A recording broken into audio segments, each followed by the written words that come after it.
Olá a todos, sejam bem-vindos a mais uma aula de nossa Escola Bíblica Dominical, do nosso curso sobre vida cristã e discipulado. E hoje nós vamos falar sobre o tema da nova vida. Vamos comentar um pouco a respeito deste importante tema para a nossa compreensão, da compreensão da nossa vida cristã, dos nossos compromissos dentro dessa nova vida, das nossas expectativas e dos benefícios que temos na pessoa de Jesus Cristo. Deus abençoe nossa lição e nós vamos iniciar então nesse momento.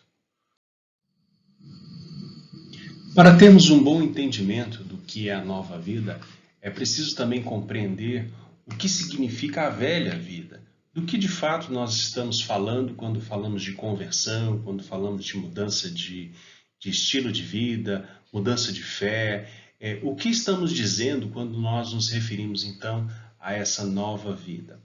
Uma antiga pesquisa inglesa, feita alguns anos atrás, ela trata exatamente da compreensão ou da percepção das pessoas a respeito do que é ser cristão. E foi perguntado então para aqueles que colaboraram com a pesquisa sobre o que significava para eles ser cristãos, o que eles compreendiam do cristianismo.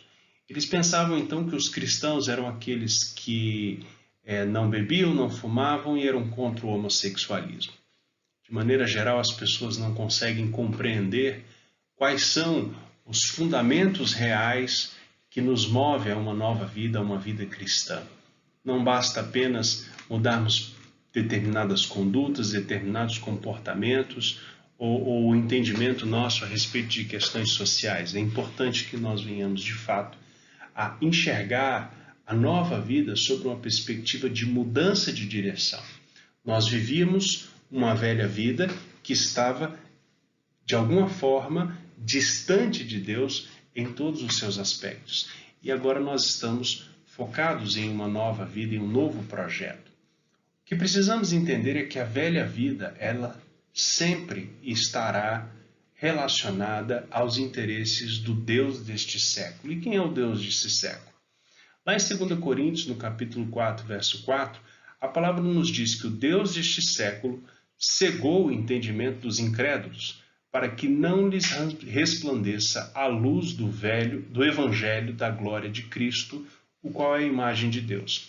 Podemos então atribuir a imagem do Deus deste século ao próprio inimigo das nossas almas, Satanás, mas também podemos aplicar a compreensão do Deus deste século a todas as vaidades e valores que estão aqui relacionados. De nenhuma forma nós podemos atribuir a responsabilidade pela incredulidade do homem, do ser humano, a Satanás. Ele é o tentador, mas o fato é que a vaidade de nossos próprios pensamentos, a tentação e a cobiça, é que são as razões pelas quais o homem está relacionado ao pecado, está envolvido com o pecado nesta terra. Em Efésios, no capítulo 4, nos versos 17 e 18, o apóstolo nos orienta que não mais andemos, como também andam os gentios, na vaidade dos nossos próprios pensamentos, obscurecidos de entendimento e alheios à vida de Deus, por causa da ignorância em que vivem, pela dureza do seu coração, os quais, tendo se tornado invisíveis e se entregaram à dissolução para com avidez cometerem toda sorte de impureza. Observem que o discípulo deste mundo é o descrente sincero, é aquele que de fato tem o coração, tem o entendimento obscurecido, o coração endurecido, que vive dentro de uma ignorância, alheio às coisas de Deus, e por causa disso o seu entendimento é obscurecido e há uma profunda separação de Deus, dos interesses de Deus, dos valores de Deus.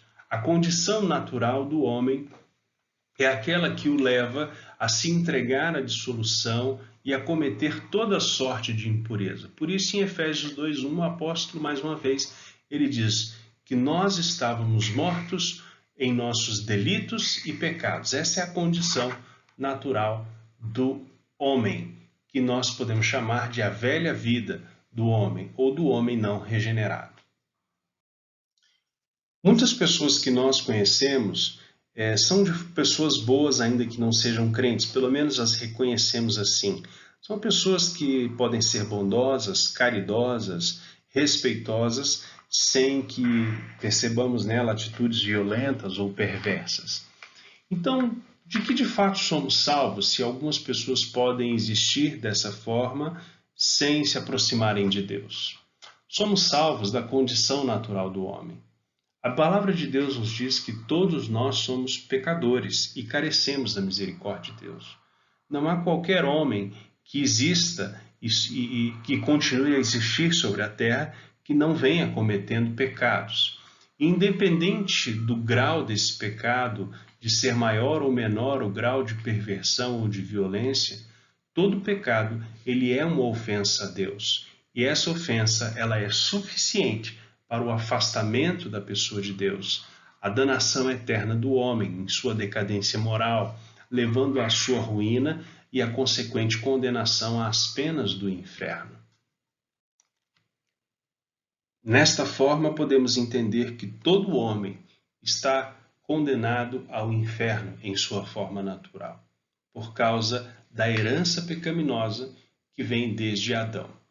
O fundamento da nova vida é a cruz de Cristo. Nós somos libertos da condenação dos pecados, restaurados da inimizade contra Deus. Em Efésios 2, nos versículos 4 a 7, percebemos a palavra de Deus nos dizer que o amor, a misericórdia e a graça são os fundamentos que nos levam à salvação. Vejam o que diz o texto. Mas Deus, sendo rico em misericórdia, por causa do grande amor com que nos amou, e estando nós mortos em nossos delitos e pecados, nos deu vida juntamente com Cristo. Pela graça sois salvos, juntamente com Ele nos ressuscitou e nos fez sentar nos lugares celestiais em Cristo Jesus, para nos mostrar nos séculos vindouros a suprema riqueza de sua graça em bondade para conosco em Cristo Jesus. Muitos podem pensar que, ao buscar a nova vida, estão perdendo a sua liberdade e que o caminho da liberdade é diferente do caminho do paraíso. Na verdade, o pecado ele aprisiona o homem natural a uma condenação certa. O que acontece é que quando somos libertos por Cristo, temos a direção do paraíso, temos a direção de estarmos voltando à condição para a qual nós fomos criados. E é importante termos isso em vista como fundamento, então, dessa nova vida em Cristo Jesus. Assim, se alguém está em Cristo, é nova criatura, as coisas antigas já passaram e eis que se fizeram então novas. A nova criatura é a restauração do ser humano aos padrões da criação, tanto o homem quanto a mulher. Eles foram então criados para um viver santo. É muito comum ouvirmos a expressão filhos de Deus e aplicarmos essa expressão filho de Deus a todo tipo de criação, a toda criatura. De fato, existem alguns princípios para compreendermos o que é o Filho de Deus. Primeiro temos a percepção do credo niceno a respeito da pessoa de Jesus Cristo, que nós falamos na última aula. Há uma geração eterna, onde Cristo é eternamente gerado do Pai, e essa é a condição máxima daquele filho, da pessoa de Deus no Filho. A segunda percepção sobre o que são os filhos de Deus é o Filho de Deus por criação. De fato, Adão e Eva foram criados com aquilo que chamamos de imago Dei, a imagem de Deus em suas vidas, plenamente capazes de exercer uma vida espiritual plena e desenvolver todo o seu trabalho na presença de Deus. O problema é que essa criação, Adão e Eva cometeram pecado, eles caíram em pecado, houve uma queda do homem. E essa condição dessa imagem, ela foi manchada, de forma que o homem ele já não consegue mais guardar uma relação com Deus. Por isso não podemos chamar o homem pecador, esse homem natural da velha vida, de o Filho de Deus. A condição que nos é colocada quando entramos então na nova vida é de adoção. passamos então a ser filhos por adoção. O crente redimido, ele é filho por adoção. Gálatas, no capítulo 3, no verso 26, nos diz que sois filhos de Deus mediante a fé em Cristo Jesus. E essa fé não está relacionada apenas à crença, mas também às práticas de relacionamento que temos com a vontade de Jesus Cristo e com a vontade de Deus. Entramos então no que chamamos de estado de comunhão. O próprio Espírito, ele testifica com o nosso Espírito que somos filhos de Deus, quando de fato somos percebidos à semelhança de Cristo, vivemos uma vida à semelhança de Cristo. Quando amamos a Deus porque Ele nos ama, quando glorificamos o Pai e quando obedecemos à sua vontade. Essas são as características daqueles que são filhos de Deus por adoção. Mesmo sendo filhos de Deus, é importante compreender que durante a vida passamos por tentações. Não é porque somos filhos por adoção que nós nos tornamos santos, nós estamos no estado de santificação. A nova vida é exatamente o percorrer desta graça, o percorrer desse estado de santificação. Mas na vida nós vamos ser tentados. Nós somos tentados na perspectiva do pecado original. Lá em João 16:33, a palavra nos diz assim: tenho-vos dito isso, porque em mim tenhais paz, no mundo tereis aflições, mas tende bom ânimo, eu venci o mundo. Palavra de Jesus Cristo para o ânimo àqueles que estão sendo tentados. O fato é que somos tentados pela nossa própria cobiça, quando ela nos atrai e quando ela nos seduz. É aquilo que chamamos de o prato do diabo. O diabo entrega o seu prato pronto para que nós venhamos a cair por causa daquilo que nós, de fato, desejamos ardentemente. A liberdade alcançada pela nova criatura, pela nova vida em Cristo Jesus, não é de forma alguma um salvo-conduto para vivermos uma libertinagem. Nós não estamos libertos em Cristo Jesus para continuarmos numa vida de pecado, nos entregando às tentações. Mas nós fomos salvos para o serviço de Deus, sem os grilhões do pecado, sem as amarras que o pecado traz sobre a vida do ser humano. E como vencemos então a tentação? Primeiro, Deus ele nos ajuda a vencer a tentação, ou qualquer tentação que nós venhamos a enfrentar. Ele jamais nos desampara, ele caminha conosco. E de que forma nós podemos então exercitar esse aspecto da nossa salvação? Primeiro devemos guardar no coração as palavras de Deus para não pecar contra ele.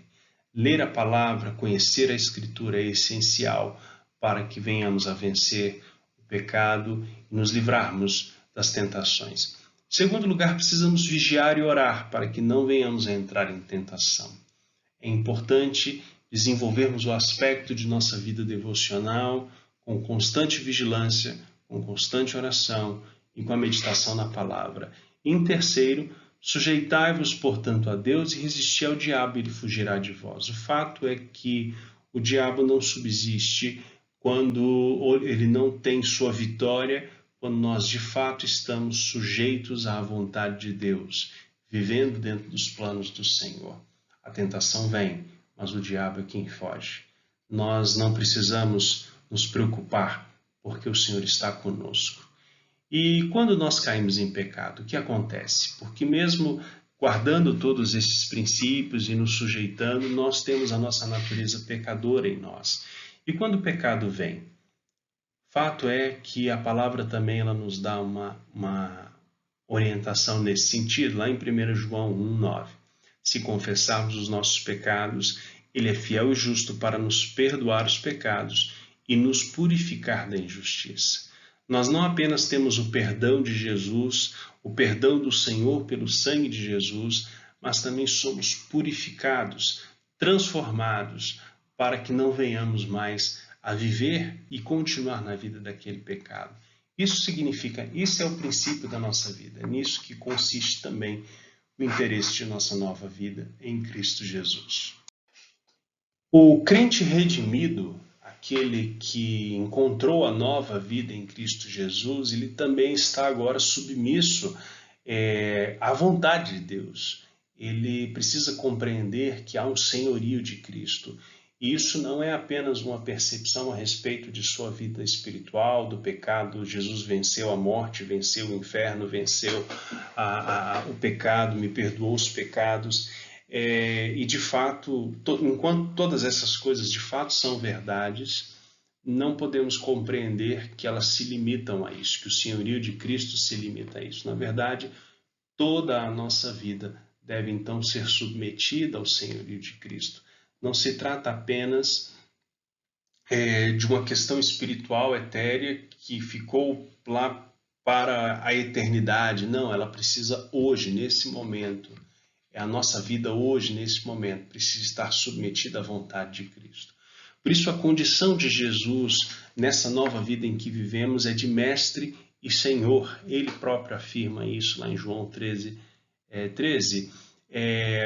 Há uma condição que Paulo relata também, que Jesus Cristo ele é o exaltado de Deus, ele é um nome que é acima de todo nome, pelo qual importa que nós venhamos a adorá-lo nessa condição. Por outro lado, a condição do ser humano nessa nova vida é uma condição de humildade e de submissão. Nós somos completamente dependentes de Cristo e somente subsistimos porque nós fomos criados por Cristo, para Cristo, e precisamos dele para ter uma vida plena, uma vida completa. Sem ele, a vida ela se torna vazia, ela se torna sem sentido, pelo menos na perspectiva espiritual, e isso obviamente vai impactar todos os demais aspectos da nossa vida.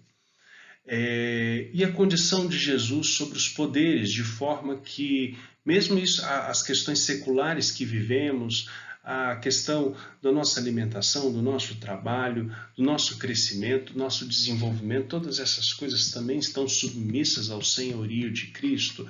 A palavra de Deus lá em Apocalipse 16 diz que ele tem no seu manto e na sua coxa um nome inscrito que é Rei dos Reis e Senhor dos Senhores. Essa é a percepção que temos a respeito de Cristo. Ele não apenas me salvou, mas ele também continua me sustentando, cuidando de todos os aspectos de minha vida. E por isso nós devemos, de fato, com humildade, sermos submissos à sua vontade e sermos gratos pelo seu cuidado sobre as nossas vidas. Viver a vida cristã, essa nova vida cristã, sobre o senhorio de Cristo, demanda de nós também algumas características importantes. Primeiro, lembramos da conversão de Mateus, de Levi, quando ele chega à porta da coletoria onde Levi trabalhava e olha para Levi e diz: segue-me. E Levi prontamente se levanta, toma suas coisas e passa então a segui-lo. É importante lembrarmos que viver uma nova vida, uma prática de uma nova vida, depende do nosso discipulado para com Jesus. Precisamos seguir a Jesus, aprender da sua palavra, caminhar nos seus passos. Devemos fazer isso com obediência. Devemos fazer isso também sobre uma perspectiva da autonegação, não negando quem nós somos, mas compreendendo que a nova vida ela não carece dos valores e dos princípios de nossa velha vida. Nós agora, ao seguirmos a Jesus, precisamos tomar a nossa cruz e segui-lo. Devemos servir a Jesus e honrar o Pai. E com humildade e dedicação ao próximo, humildade e dedicação ao próximo são práticas que convêm ao crente redimido, àquele que possui a nova vida. Há orientações também na Escritura para que nós venhamos a desenvolver uma vida devocional. Isso se trata de lermos a palavra cotidianamente. Lermos a palavra não com o objetivo de alcançarmos um autoconhecimento ou de cumprirmos uma agenda de disciplinas, mas para meditar na palavra de Deus, olhar para essa palavra, entender o que ela diz para a minha vida. E a partir então do conhecimento que ali obtemos nessa meditação, buscarmos imitar a Cristo, fazer a vontade de Cristo. E é assim que nós vamos também testemunhar a respeito de Jesus. Mateus 5,16 nos diz: assim brilhe também a vossa luz diante dos homens, para que vejam boas obras e glorifiquem a vosso Pai que está nos céus. É importante que o cristão que vive essa nova vida, ele fale de Cristo em sua vida pessoal. Não se trata de fato de pregar o Evangelho como num púlpito de uma igreja, mas simplesmente contar o que Cristo fez pela sua vida. É importante também que venhamos a anunciar as obras de Cristo. Cristo, ele é o centro da sua vida. Ele é exatamente aquilo que você procura para tratar das suas questões espirituais que envolvem o seu afastamento de Deus. Isso mudou, isso foi transformado, a nova vida veio para você por bênção divina, por dádiva divina. Então é necessário anunciar essas boas obras. E uma outra forma importante é de nós buscarmos exercitar o amor uns pelos outros. Não apenas na questão da caridade, oferecendo aquilo que a pessoa tem necessidade, mas de fato nos importarmos, termos empatia, alcançarmos o coração e a alma por meio do conhecimento da palavra. Isso é possível porque passamos a compreender as necessidades do próximo, a nos envolvermos com suas dificuldades, nos envolvermos com suas alegrias e partilharmos juntos de uma vida espiritual. E nisso demonstramos então o amor uns aos outros. Então essas são as práticas da nova vida que temos em Cristo Jesus. Ao sermos inseridos na nova vida em Cristo Jesus, nós encontramos o reino de Deus. Isso é algo muito importante, é algo que diz respeito da minha vida eterna, é algo que influencia a minha vida cotidiana, é algo que muda os meus hábitos, os meus valores, os meus princípios. Encontrar o reino de Deus é algo tão importante que nos faz dedicarmos inteiramente a Ele, de forma que aquilo passa então a transformar as nossas vidas completamente. Quando nós encontramos o reino de Deus, somos levados a uma vida de santificação, de maior comunhão com Deus, e essa nova vida, ela vai nos transformar completamente, nossos hábitos, nossos pensamentos, nossas posturas, nossas atitudes. Eu quero terminar concluindo com esse versículo de Mateus 13, que diz assim: o reino dos céus é também semelhante a um que negocia e procura boas pérolas, e tendo achado uma pérola de grande valor, vende tudo que possui e a compra. A conotação aqui é a ideia de que quando encontramos o reino de Deus, pegamos todas as nossas coisas velhas, tudo aquilo que não tem mais importância para as nossas vidas, porque nós encontramos algo de muito valor. Vendemos tudo, deixamos tudo de lado e vamos lá comprá-la. Cristo já comprou a nossa nova vida. Cristo nos oferece ela gratuitamente. Portanto, não vamos desperdiçá-la, vamos nos envolver inteiramente na vida nova que temos em Cristo Jesus. Era essa mensagem que queremos passar a vocês nesta escola dominical e pedimos ao Senhor que abençoe sua vida, que abençoe sua busca e te ajude a se envolver plenamente nessa nova vida. Que Deus abençoe. Um abraço a todos.